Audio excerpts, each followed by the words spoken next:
livro de Apocalipse é de fato entendermos, compreendermos como, aliás, o que eu falei? Apocalipse. Provérbios, já estou pensando no fim da Bíblia. O nosso objetivo é entendermos e compreendermos como que esse livro ele vai lançar luz sobre algumas questões da nossa vida e da nossa existência. Muito obrigado, Celso. Então, só para a gente relembrar rapidamente, a gente começou a falar então sobre a importância de aprender a verdade de Deus. Tudo começa por esse princípio, aprender a verdade de Deus é o primeiro passo. Depois, no estudo seguinte, nós falamos sobre a importância de não apenas aprender, mas obedecer à vontade de Deus, uma obediência incondicional. No último estudo, no domingo retrasado, nós falamos sobre a questão de honrar a Deus com as primícias, não apenas na questão financeira, mas em todas as questões da nossa vida. Tudo que há de melhor nosso deve ser dedicado, consagrado e entregue ao Senhor. O melhor do nosso tempo, o melhor das nossas forças, o melhor da nossa vida, tudo deve ser dedicado ao Senhor, porque o princípio que nós aprendemos desde o Antigo Testamento, passando pelo Novo, é que Deus, Ele merece e Ele é digno daquilo que nós temos de melhor, que é o que Ele vai dizer no versículo de número 10, no versículo 9, quando Ele diz: honra o Senhor com os teus bens e com as primícias de toda a tua renda. Embora seja uma referência aqui às produções daquela época, o princípio é que as nossas primeiras partes, elas devem ser dedicadas ao Senhor e não, como geralmente acontece, o pior ou aquilo que sobra. Sempre a questão é das primícias. Nessa manhã nós vamos entrar numa outra questão que é falada aqui em Provérbios 3, que é a questão da disciplina de Deus. E eu começo com uma pergunta: quem aqui gosta de ser corrigido? Quem gosta? Alguém aqui já foi corrigido no trabalho por alguma coisa que tenha cometido e tenha saído exultante por ser corrigido? Alguém aqui já teve a sua atenção chamada e ficou feliz por aquilo? Eu lembro que há muitos anos atrás eu estava numa igreja presbiteriana independente em Moçambique. Era menino ainda, jovem, adolescente, e eu e meu primo estávamos conversando na hora do culto, e naquela igreja tinha um pastor muito firme, muito rígido, e ele não hesitou em parar o culto e chamar a nossa atenção naquela época. Para você ver, depois de 30 anos, ou quase 30 anos, eu ainda lembro como se fosse hoje, daquele pastor chamando a nossa atenção. Quem que gosta disso? Gostamos ou não? Agora, a questão é: por que nós não gostamos de ser corrigidos? Essa pergunta talvez a gente possa responder. Porque nós não gostamos que alguém nos chame a atenção por alguma coisa. Na frente de outras pessoas é uma coisa constrangedora. Mas mesmo que não esteja na frente de outras pessoas, quando uma mãe ou um pai corrige o seu filho ali, reservadamente, por que nós não gostamos? Por que nós não gostamos quando a polícia nos para e aponta para uma infração que nós cometemos, mesmo tendo cometido a infração? Por que nós não gostamos de ser multados, por exemplo, pela Receita Federal, eventualmente, quando um crime é cometido, quando uma irregularidade é cometida? Por que nós não gostamos de ser repreendidos no nosso trabalho? Por que nós não gostamos das correções? O ser humano sempre acha que é certo. Esse é o ponto. A primeira questão é que nós não conseguimos olhar para dentro de nós mesmos e ver os nossos erros, ainda que eles sejam claros. Eu penso que a pior coisa que acontece com a gente, e não a pior, mas uma das piores, é que nós não enxergamos as barbaridades que nós pensamos e que nós falamos.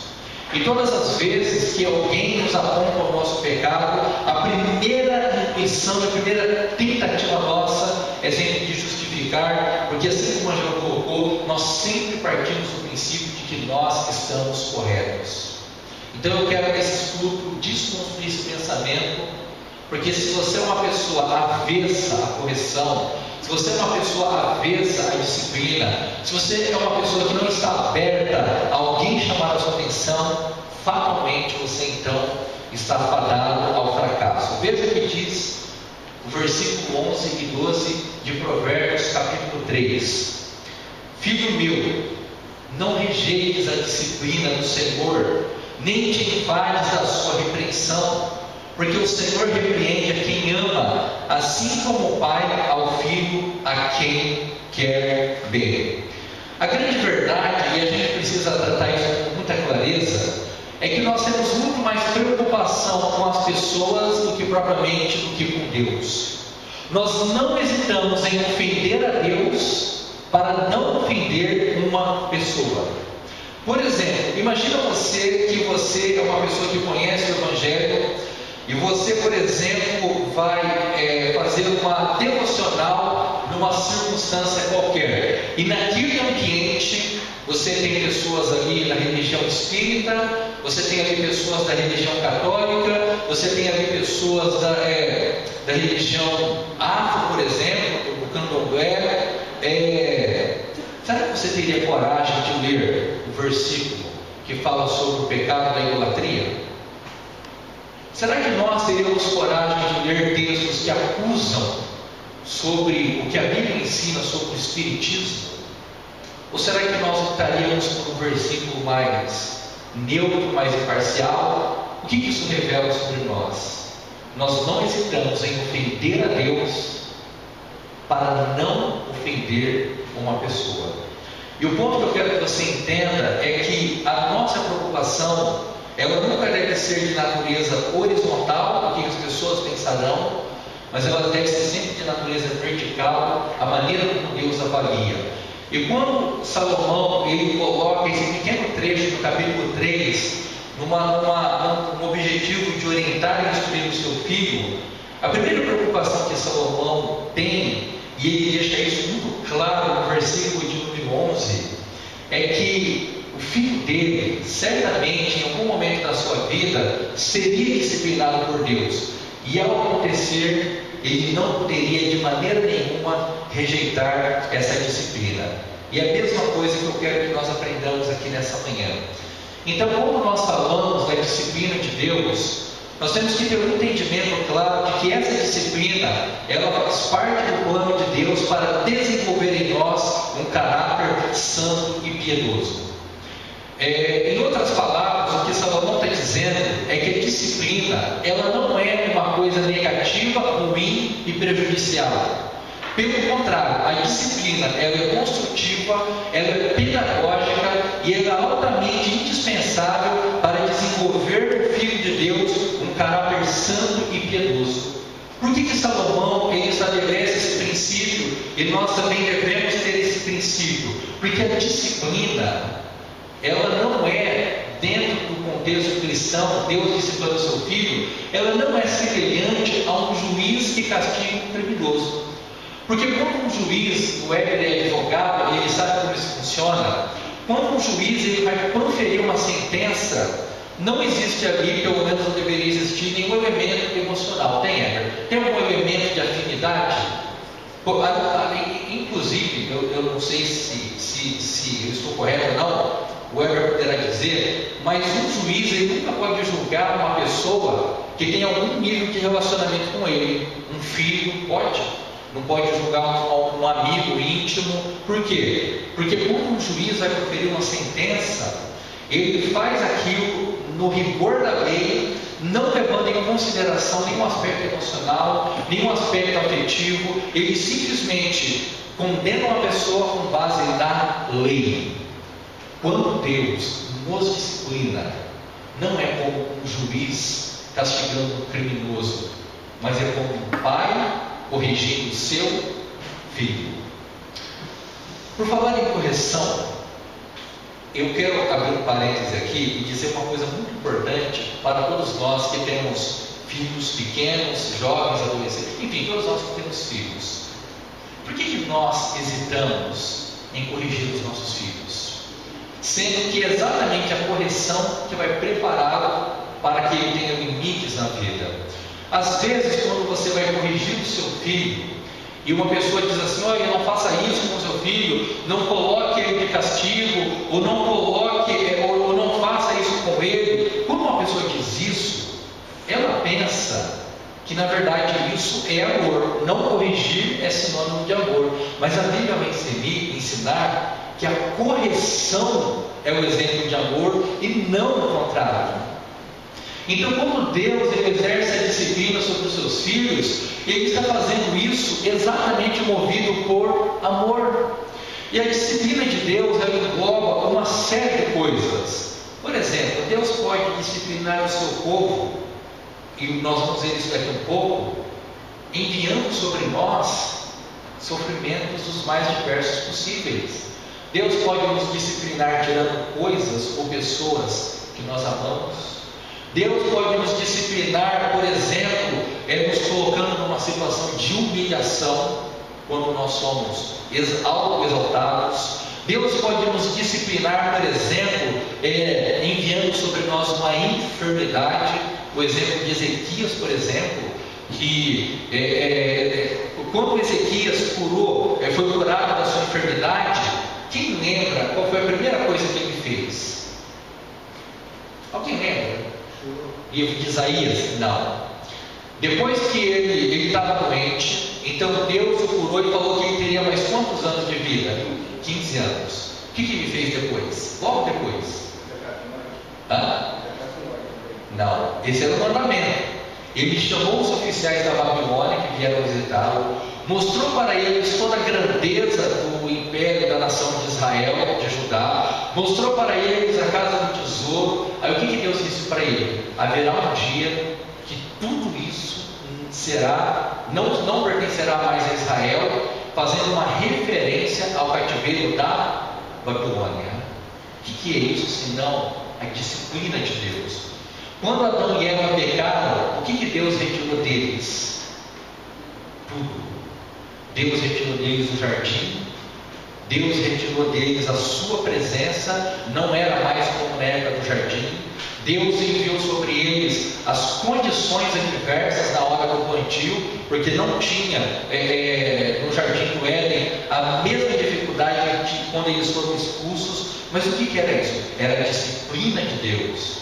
E nós poderíamos olhar para tantos e tantos textos da Bíblia, mostrando que a disciplina de Deus engloba uma série de coisas, mas sempre é importante lembrar que Deus ele é movido com o sentimento de um pai que corrige o seu filho e não de um juiz que julga um criminoso.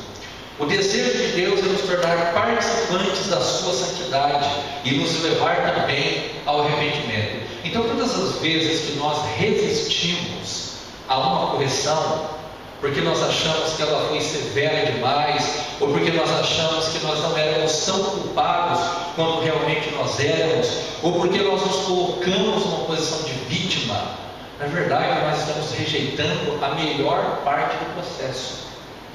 Se você tem uma pessoa que olha nos seus olhos e fala para você dos seus pecados, essa pessoa, essa amizade tem que ser cultivada e não desprezada. Porque no mundo, o que acontece no mundo? As pessoas elas querem estar rodeadas por que tipo de pessoas? Normalmente? Importantes, mas pessoas que passam o que para elas? Imagina o Neymar, por exemplo. Quem são as pessoas que estão ao redor do Neymar? Elas se chamam de parça. Exatamente. Exato. Ele não tem lá no meio do círculo íntimo dele uma pessoa que aponta para os seus erros. Ó Neymar, se ele tivesse uma pessoa que ocupasse esse papel, talvez ele não fizesse tantas bobagens. Então, à medida, o Neymar é um exemplo porque ele era uma pessoa pobre e se tornou rico. Mas normalmente nós gostamos de nos rodear de pessoas que nos incentivem, que nos apoiem, que nos motivem, mesmo quando nós estamos errados. O ponto que eu quero que você entenda é que Deus, Ele não é um cúmplice do nosso pecado. Deus, Ele não é alguém que vai nos incentivar, nos motivar nas nossas perversidades. Deus é como um Pai que disciplina. Eu quero que você preste muita atenção nesse texto de Hebreus capítulo 12, o versículo 4 a 13, que diz assim: ora, a vossa luta contra o pecado ainda não tendes resistido até o sangue. O que significa isso? O autor aos Hebreus está dizendo para aquelas pessoas o seguinte: que embora eles estivessem sofrendo, o sofrimento deles ainda não tinha chegado até o ponto de derramar sangue. Por exemplo, nós achamos que a nossa vida é difícil, não é? Nós achamos. Imagina você a vida do John Bunyan, que escreveu o livro O Peregrino, que ficou preso por tantos e tantos anos só porque ele era um cristão que pregava o Evangelho. Imagina você, Lutero, que foi severamente perseguido pela Igreja Católica na época quando ele escreveu os seus livros, escreveu suas teses, e foi totalmente rejeitado pelo alto clero, simplesmente porque as suas convicções elas estavam firmadas na Bíblia e não na tradição. Imagina você quantas pessoas morreram na igreja primitiva. Estevão, eu sempre cito esse exemplo. Imagina aquele homem deitado no meio de um círculo de várias pessoas e as pessoas lançando sobre ele pedras e mais pedras. Eu fico pensando no tamanho daquelas pedras, porque dependendo do tamanho das pedras, se é uma pedra grande que pega na cabeça, ela já mata de uma vez. Mas se é uma pedra pequena, elas vão machucando e vão doendo e vão latejando, e aquele homem orando: Senhor, perdoa, porque eles não sabem o que falar. Esse homem, ele resistiu até o derramamento de sangue.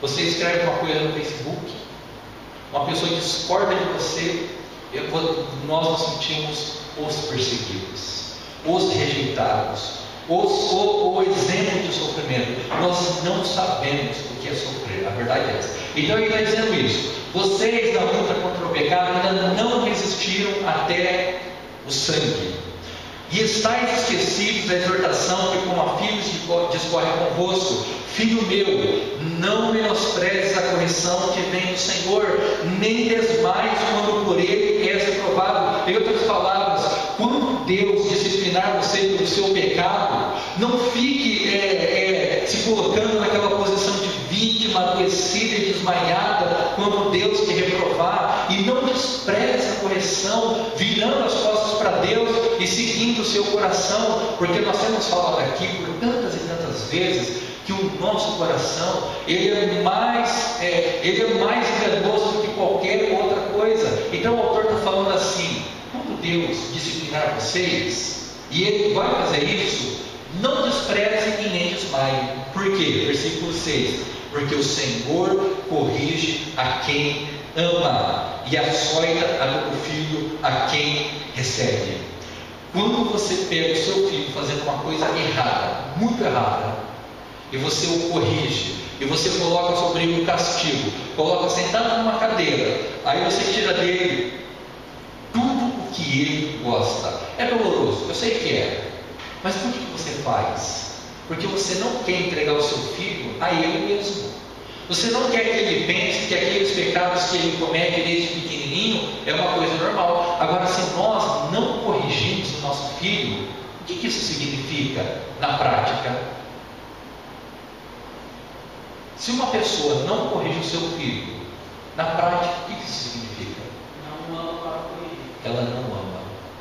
A maior demonstração de amor dentro desse ponto que nós estamos trabalhando é a disciplina, é a imposição de limites, é a retirada de coisas que eles gostam, é o ensinamento de que na vida há limites. Porque se nós, veja o raciocínio do versículo 6: porque o Senhor corrige a quem ama e açoita a todo filho a quem recebe. E o termo que ele usa é a palavra açoitar. O que é um açoitamento, um açoite? Qual imagem você tem quando fala em açoitar? Na minha mente vem o filme do Mel Gibson, de Jesus, sobre Jesus, quando Jesus estava com as mãos amarradas. Eu acho que aquela foi a melhor representação de filmes que eu vi, assim, do que o Evangelho em si. Ele estava ajoelhado, com as suas mãos amarradas, os soldados romanos, de maneira totalmente desrespeitosa, de maneira totalmente ridicularizando o Senhor Jesus. Eles começam então a açoitá-lo simplesmente com um chicote. E chicote, chicote, chicote. Não satisfeitos com o chicote, o que eles pegam? Eles pegam aquele outro chicote que tem um instrumento cortante na ponta, e à medida que aquilo pegava na pele do Senhor Jesus, dilacerava todas as suas veias, toda a sua pele, a tal ponto de fazer cortes profundos e causando grandes lesões que provavelmente, certamente, doíam muito. Às vezes, Deus nos açoita, ou não nos açoita. Às vezes é necessário, certamente isso em algum momento vai acontecer. Deus precisa nos corrigir de maneira severa, de maneira dolorida. Olha o que diz o versículo de número 7 em diante. É para a disciplina que perseverais. Deus nos trata como filhos. Pois que filho há que o pai não corrige? Mas se estáis sem correção, de que todos se têm tornado participantes, logo sois bastardos e não filhos. Olha que interessante. Se vocês estão sem disciplina, vocês são o quê? Bastardos. Essa palavra não se usa mais hoje. Mas eu lembro que na minha infância, quando você queria ofender alguém muito mesmo, não ofende, mas você queria ofender o sujeito, era falar que ele não tinha pai nem mãe. Era uma ofensa era uma ofensa assim muito humilhante. E você falar com a pessoa realmente era alguém que não tinha ninguém por ele. Mas a verdade é essa. Se uma pessoa ela vive a sua vida por si e para si, e ninguém impõe um limite sobre ela, ela é um bastardo espiritual. E se ela é um bastardo espiritual, se Deus não exerce a sua disciplina sobre ela, a Bíblia vai dizer que essa pessoa é filho do diabo. Porque não existe o meio termo. E ainda diz o versículo de número 9: além disso, tínhamos os nossos pais segundo a carne, que nos corrigiam e os respeitávamos. Não havemos de estar em muito maior submissão ao Pai espiritual, e então viveremos? Verso de número 10: pois eles nos corrigiam por pouco tempo, segundo o melhor lhes parecia. Deus, porém, nos disciplina para aproveitamento, a fim de sermos participantes do quê? Da sua santidade. Então eu quero chegar nesse ponto, que talvez esse seja o ponto mais alto dessa reflexão, que mostra que o grande propósito de Deus, quando nos disciplina, é nos tornar santos. Nós podemos seguir qualquer filosofia de vida, qualquer uma, de tantas que há no mundo. Mas a grande verdade é que se nós somos cristãos transformados e regenerados, o que nós desejaremos unicamente, tão somente, é a santidade. É realmente uma vida que seja mais semelhante a Cristo, amando aquilo que Cristo amava e odiando aquilo que Ele odiava. Pode falar aqui.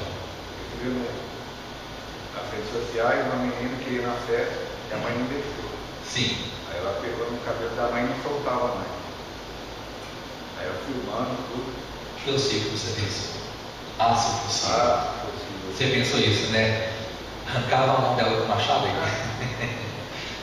Eu vi isso aí também. O pai foi da mãe que o pai não se filmou. Exatamente. Esse exemplo que o Adinho está citando é interessante, porque a gente pensa, mas isso nunca vai acontecer comigo, ou na minha casa não é esse extremo. Talvez não seja esse extremo nessa proporção, mas talvez a inclinação do coração dos nossos filhos seja a mesma dessa menina do exemplo que o Adinho contou. Então, na nossa relação com os nossos pais, pode haver realmente essas falhas, da gente não ser suficiente para colocar os limites, mas com Deus não é assim. Deus não é aquela mãe que tem o seu cabelo preso pela filha e ela mandando na mãe, querendo ir para a festa, e não tinha ninguém ali com autoridade para dominar uma adolescente de quantos anos? 12, 15 anos, não sei, que seja. Deus não é assim.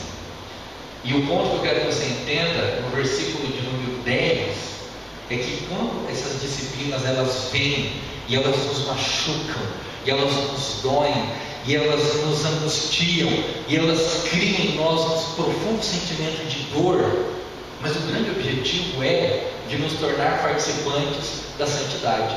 Porque em última análise, irmãos, é importante que nós entendamos isso.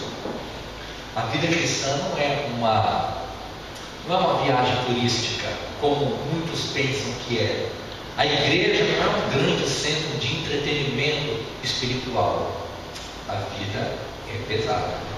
E se não há lágrimas, é porque alguma coisa está muito errada. Se não há sofrimento, se não há um preço a ser pago, é porque não há um entendimento claro do que é o Evangelho. Versículo 11. Toda disciplina com efeito no momento não parece ser motivo de alegria, mas de tristeza. Não é assim que é? Quando acontece, por exemplo, uma disciplina em nível de igreja, em nível de presbitério, ou em qualquer outro nível, no nível familiar, naquele momento, é uma coisa dolorosa. É uma coisa que traz uma tristeza, que traz uma decepção, que traz uma frustração. Mas é interessante que, conforme o pensamento aqui do autor, no momento ela não é motivo de alegria, mas de tristeza. Mas depois ela produz fruto pacífico aos que têm sido por ela exercitados, fruto de justiça. Então, quando nós assimilamos, entendemos, compreendemos e nos submetemos a ela, o fruto que ela vai trazer é um fruto de justiça. E então eu queria só voltar no ponto seguinte: quando a sua atenção for chamada por alguém, veja bem, no mundo não há muitas pessoas que têm coragem de dizer para você o que elas realmente pensam sobre você. Não tem. Vocês podem olhar para mim e pensar muitas coisas ruins sobre mim, mas vai ser muito difícil que alguém tenha coragem de falar: Ricardo, você, talvez esse ponto você não é bom, talvez você está fazendo isso de errado. Talvez alguém, em alguma circunstância, indiretamente, pode falar alguma coisa que pensa. Mas se você tem uma pessoa que fala diretamente para você dos seus pecados, que não concorda com tudo que você faz e que está tentando mostrar para você os seus erros, essa pessoa tem que ser valorizada e não desprezada. Geralmente essas pessoas elas são mais identificadas com os nossos pais. São as únicas pessoas que têm, e nossas esposas ou maridos, são as melhores pessoas que têm mais liberdade e intimidade para dizer as coisas sem nenhuma barreira. Só que talvez não usem as palavras corretas, vamos dizer assim. Pode falar, Edgar. Então nós também temos que tomar cuidado para não fazermos igual o Roboão, né? Que se cercou de pessoas que Exatamente. conceitos errôneos. Esse exemplo é interessante porque quando Salomão morreu e ele assumiu o trono, então ele perguntou assim para os mais velhos: o que nós devemos fazer para que a gente continue a grandeza do império? O que os mais velhos falaram? Isso, reduz os impostos, a carga é muito pesada. Se você fizer isso, você vai ter o respeito do povo. Aí, pegando o exemplo do Herbert, ele foi lá para os mais jovens e falou: o que vocês acham que eu devo fazer? O que os jovens disseram? Aumenta os impostos e faz essas pessoas ter mais medo de você do que eles tinham do seu pai. O que ele fez? Ele aumentou os impostos que já eram mais pesados. O que aconteceu com a nação? O irmão dele se levantou contra ele. Israel dividiu-se em duas partes, as tribos do norte e as tribos do sul, e aí a gente conhece a história. Mas voltando aqui, versículo 12: por isso, restabelecei as mãos descaídas e os joelhos trôpegos. Em outras palavras, o que são mãos decaídas e joelhos trôpegos? Mãos decaídas: cansaço, desânimo, indiferença, insatisfações. Essa imagem das mãos decaídas é a imagem de alguém que não está disposto a trabalhar por mais nada. É muito comum a gente ouvir pessoas dizendo assim: agora eu lavo as minhas mãos. E os joelhos trôpegos? O que é um joelho trôpego? É um joelho que falha, é um joelho que fraqueja, É um joelho que por não ter as suas articulações e a sua mobilidade preservada, ele está andando, de repente ele fala e cai. Quando eu sofri um acidente e quando eu fiz a primeira cirurgia, eu lembro que eu nunca tinha sentido firmeza, porque todos os parafusos estavam soltos, aquela placa não estava firme. Eu fui muito tempo na fisioterapia e ele dizia assim: não, você vai andar, mas eu nunca tinha firmeza. Eu sempre sentia que se eu pisasse ia falhar. Mas quando eu fiz a segunda cirurgia no sábado e no domingo, quando eu pus o pé no chão, eu sabia que estava firme. O que o autor está dizendo é o seguinte: se você está com as suas mãos decaídas e sentindo seus joelhos trôpegos, é exatamente o momento para que você se restabeleça e que você faça reta os seus caminhos, não se extravie, para que você seja curado. Não alimente o desânimo, a tristeza, as frustrações, as decepções, as amarguras, porque esses sentimentos, eles não somente nos dominam, como eles vão nos levando cada vez mais para mais baixo. Se alguém fez alguma coisa, te falou, te ofendeu, te entristeceu, nunca se coloque na posição da vítima, que você fica frágil. Não. Qual que é o fundamento? Fazer caminhos retos para os pés. Se coloque numa posição, tem uma palavra boa para isso, mas se coloque numa posição firme, uma posição ereta, ou com o seu rosto levantado e siga em frente. Porque o ponto principal que eu quero que nós entendamos dentro desse contexto é que quando Deus nos disciplina, é porque Ele nos quer tornar participantes da sua santidade. Eu vou só fazer mais um ponto, e aí a gente continua no domingo que vem, só para a gente concluir aqui essa parte. Então a pergunta é: a quem Deus disciplina, afinal de contas? De maneira particular, Deus disciplina seus filhos. Você não encontra em nenhum texto da Bíblia Deus disciplinando o ímpio para a salvação. Quando Deus lida com o ímpio, o que ele faz? Utiliza ele como ferramenta. Ou castiga, igual um juiz castiga o criminoso. Quando Deus exerceu o seu juízo contra Sodoma e Gomorra, houve misericórdia? Não. Quando o fogo veio do céu literalmente. Gênesis 6, quando o pecado havia contaminado em maneiras muito alarmantes todo mundo, o que Deus fez? Colocou Noé com a sua família na arca e ele não hesitou em enviar um dilúvio. Você sabe que naquela época, naqueles contextos, o que tinha lá que morreram? Todos os animais que não estavam na arca morreram idosos. Imagina aquelas mulheres idosas morrendo afogadas. Imagina as crianças que tinham acabado de nascer morrendo afogados. Imagina as famílias que talvez estavam ali à roda das suas mesas e começando a ver aquela chuva, aquilo não parava, o nível subindo. Mas você veja, quando Deus lida com o ímpio, não há misericórdia. Quando Deus lida com o ímpio, a única coisa que há é o rigor da lei justa e perfeita. Mas quando Deus lida com seus filhos, Ele lida com amor. Pessoas que confessam o nome de Jesus, essas sempre serão disciplinadas. O autor de Hebreus ensina um princípio simples, e é com esse princípio que nós vamos encerrar.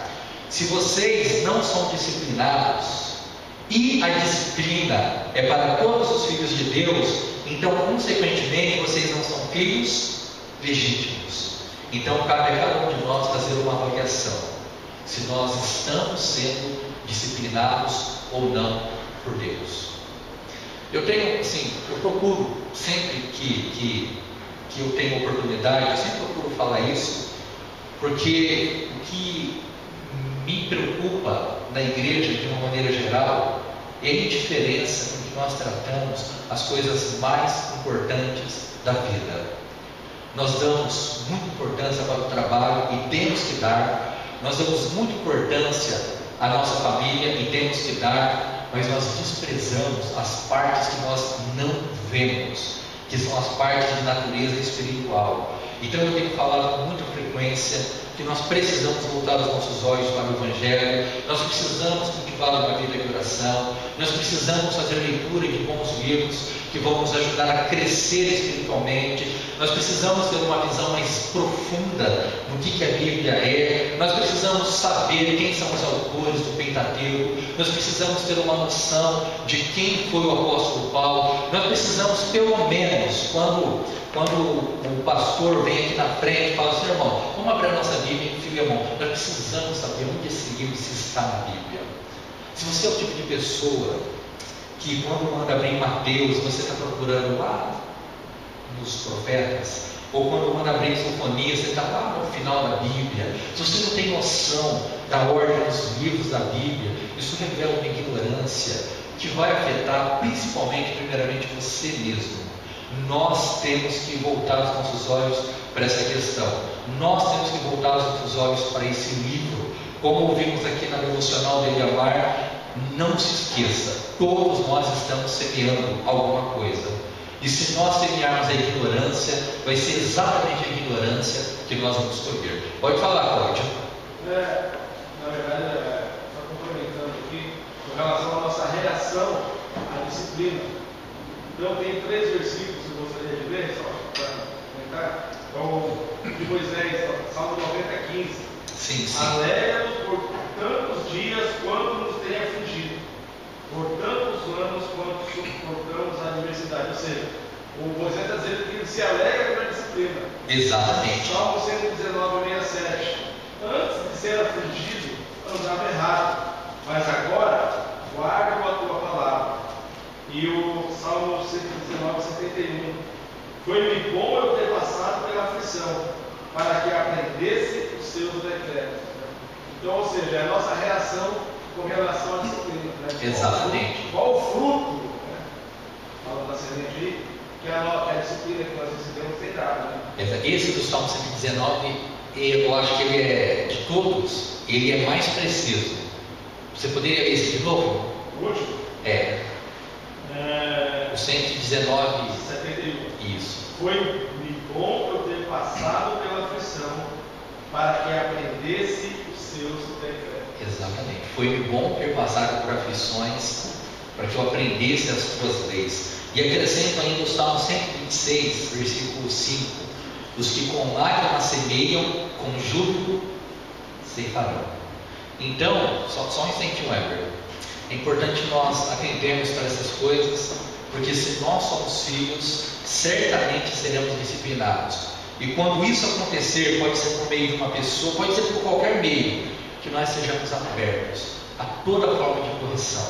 Que quando você encontrar uma pessoa que vai lhe corrigir diretamente e amorosamente, essa pessoa deve ser valorizada e não desprezada. Pode falar, Ever. Muitos de nós, em determinados momentos da nossa vida, achamos que os filhos não são bonitos, mas Davi fala nos seus salmos também: se o justo é punido na terra, quanto mais o ímpio e o pecador. Exatamente. Nós vamos vendo, nós achamos que estamos sendo bonitos, mas os ímpios não. Isso. São muito mais do que nós, em todos os exemplos que você fez. É importante essa colocação, porque dá a impressão que Deus não lida com o ímpio. Na verdade, Ele lida com o ímpio. Mas a diferença é que quando Deus corrige um filho, é porque Ele o ama e Ele quer santificá-lo e purificá-lo. Mas quando Deus lida com o ímpio, na verdade Ele está o condenando e o entregando a si mesmo. Eu já falei aqui, vou falar novamente. Qual que é a pior coisa que pode acontecer com uma pessoa?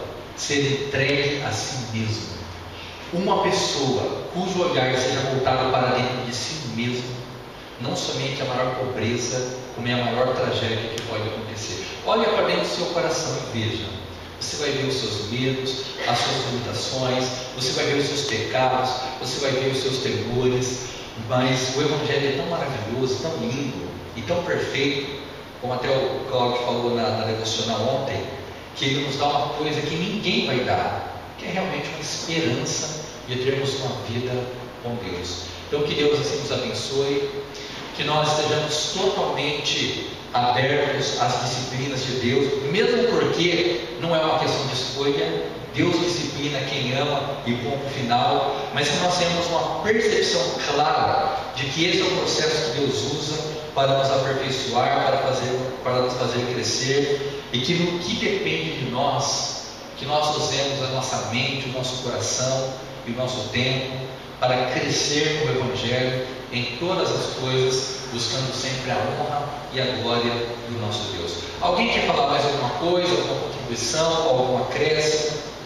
Usando o exemplo de quando Deus castiga os ímpios, a Bíblia fala, né, que ele iria erradicar todas aqueles povos e nações onde o povo de Israel entrou. A própria Babilônia, os textos falam que ela seria esquecida, e hoje ela só foi lembrada para comprovar a existência da Bíblia dos históricos bíblicos. Até então ninguém se lembrava mais dela. Exatamente. Ninguém tentava para isso até então.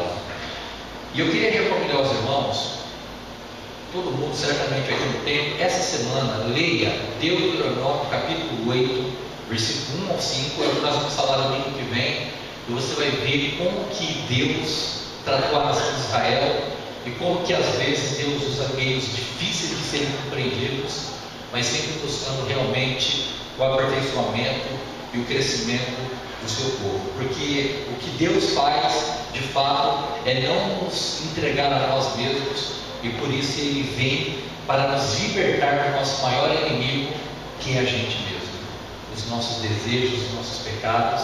Se tem alguma coisa que a gente precisa ser libertado, é da gente mesmo. E aí só Deus pode fazer isso. Que Deus assim nos abençoe. Nós vamos aguardar alguns instantes até a entrada das classes, e assim vamos ouvir as apresentações. E eu passo a palavra para a Lígia.